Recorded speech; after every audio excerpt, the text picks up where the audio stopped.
আসসালামু আলাইকুম। আসলে কথা বলতে চাই না, তবু বলতে হয়।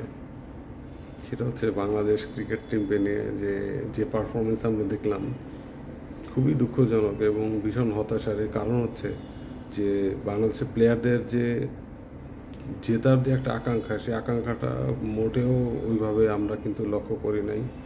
বোলিংয়ে দেখা যায় যে আমার কাছে যেটা মনে হয়, অনেক বিশ্লেষক অনেকভাবে বিশ্লেষণ করেন, কিন্তু আমি একটা জিনিস সবিনয়ে বলতে চাই তাসকিনকে এবং আমাদের তানজিম সাকিবকে, যে আপনারা যে কেউ একদিন ভালো বোলিং করেন, অন্যদিন প্রচণ্ড রকমের রান দিয়ে দেন। বিশেষ করে তাসকিনকে দেখলাম যে একটা বলে বাউন্ডারি খাওয়ার পরে সে অন্য অন্য দেশের বোলাররা যেটা করে, সময় নেয়, একটু ফিল্ড সেট করে, একটু সময় নিয়ে ব্যাটসম্যানের মোমেন্টামটা একটু লুজ করে দেয়। কারণ ব্যাটসম্যান যখন একটা অ্যাগ্রেসিভ মুডে থাকে, সেকেন্ডের 2 সেকেন্ডের মধ্যে আবার একটা বল করলে সে কিন্তু ওই বলটাও বাউন্ডারি মারার জন্য তার মেন্টাল কিন্তু ওইভাবে সে প্রিপেয়ার থাকে। কিন্তু যখন একটু লেট করে বোলার, তখন কিন্তু তার মেন্টালিটি একটু স্লো হয়ে যায়, বা সে হয়তো মারার প্রবণতা থেকে সে কিন্তু হয়তো ঘুরে আসে যে না, আমি এই বলটা ঠেকাই।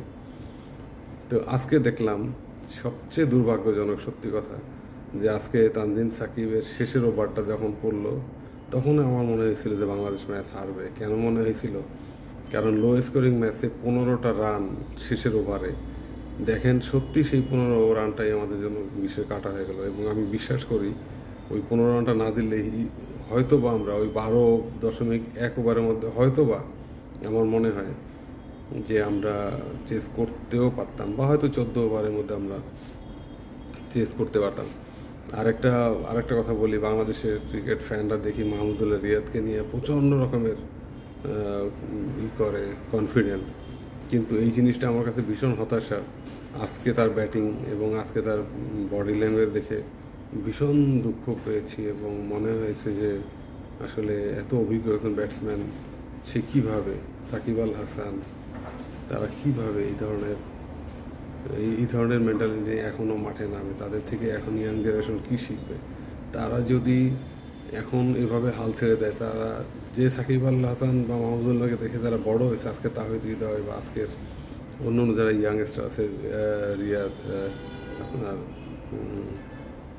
রিশাদ হোসেন, তারা আসলে যখন দেখে যে আমাদের সিনিয়ররা প্রচণ্ড রকমের নার্ভাস, প্রচণ্ড রকমের ক্যালকুলেটিভ না, তখন জুনিয়রদের মধ্যে কিন্তু সেই অ্যাগ্রেসিভ ভাবটা বা ক্যালকুলেটিভ ভাবটা বা মারার প্রবণতাটাও কিন্তু কমে যায় আমার কাছে মনে হয়। তো আমি বলবো বাংলাদেশ ক্রিকেট টিমকে নিয়ে আসলে আমাদের যে এক্সপেকটেশন, আমাদের যে অতি উৎসাহ, এটার থেকে সবাই বের হয়ে আসতে হবে, নাহলে আমরা সবাই হার্টের রোগী হিসাবে পরিগণিত হব, যেটা খুবই দুঃখজনক।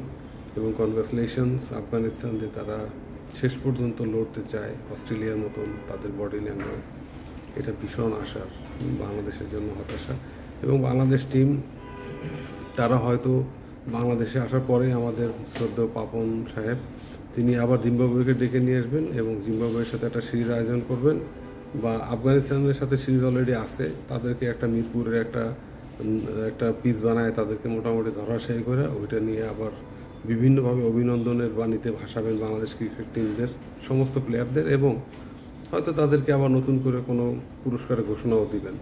এবং আমার কাছে মনে হয় যে এই পুরস্কারের যে অ্যামাউন্টগুলো, এগুলো কি আবার বোর্ডে যারা আছে তারা আবার শেয়ার পায় কিনা, এটা আমার একটা প্রশ্ন। এর কারণ হলো, যে কোনো কারণেই তারা কিছু বোনাস এই সেই বিভিন্নভাবে ডিক্লেয়ার করে, কিন্তু আমার মনে হয় না যে অন্য অন্য দেশের ক্রিকেট বোর্ড এতটা সিরিয়াস।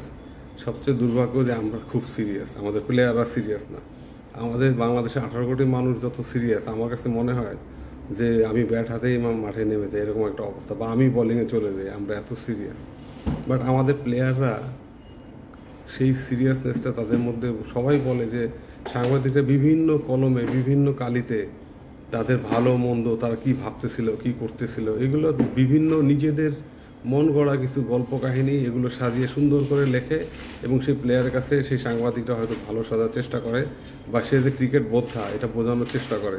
বাট আমার কাছে মনে হয় এইসব সাংবাদিকরা, তারা কখনোই ওই প্লেয়ারের কাছেও যায় না, এবং তার আসলে মন মানসিকতা কী, সে আসলে কী চায়, তার গার্লফ্রেন্ড নিয়ে সে টেনশনে আছে, নাকি বউ বাচ্চা নিয়ে, নাকি তার আমেরিকায় তার গ্রিন কার্ড হইলো কিনা এটা নিয়ে ব্যস্ত, সেটা হয়তো সাংবাদিক জানেও না বা বোঝার চেষ্টাও করে না। সে তার মন গড়া একটা কিছু বানায় দিল যে এই সময় ওই প্লেয়ারটা এইটা ভাবছিল, বা সমস্ত সমালোচনার জবাব সে ব্যাটে দিয়ে দিল।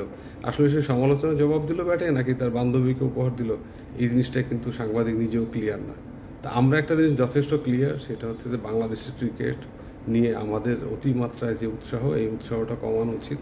এবং বাংলাদেশ টিমে যারা খেলবেন, দয়া করে আপনারা নিজেরাই একটা ডিক্লেয়ার দেন যে আমরা যদি ভালো না খেলি তাহলে আমরা কোনো বেতন নিব না। জনগণের টাকা, ক্রিকেট বোর্ড বিভিন্ন, আজকে যদি বলতে চান যে না এগুলো জনগণের টাকা না, এগুলো রবির টাকা, গ্রামীণের টাকাও কিন্তু জনগণেরই টাকা। আলটিমেটলি দেশের টাকা মানে জনগণের টাকা, সেটা যেভাবে আসুক, যেভাবে আর্ন হোক। সুতরাং আমি প্লেয়ারদেরকে বলবো যে আপনারা এবার দেশে এসে কোনো টাকা পয়সা নেবেন না। ইভেন বিমান ভাড়া যে খরচ করছেন এটাও নিজেদের অ্যাকাউন্ট থেকে চেক দিবেন বিসিবিকে, যে আমরা কোনো বিমান ভাড়া নেব না। আমরা যে খেলা খেলছি, ভবিষ্যতে যদি কখনো ভালো খেলতে পারি তাহলে দয়া করে আমরা ইকোনমি ক্লাসের টিকিট দিয়েন। আর কেউ যদি বিজনেস ক্লাসে টিকিট কাটার চেষ্টা করেন, বাংলাদেশের ক্রিকেট প্লেয়ারদেরকে বলবো দেশের কথা ভাববেন, তখন দেখবেন বিজনেস ক্লাসে টিকিট করার কথা আর মাথায় আসবে না। অনেক ভালো থাকবেন, ভালোবাসা নিরন্তর।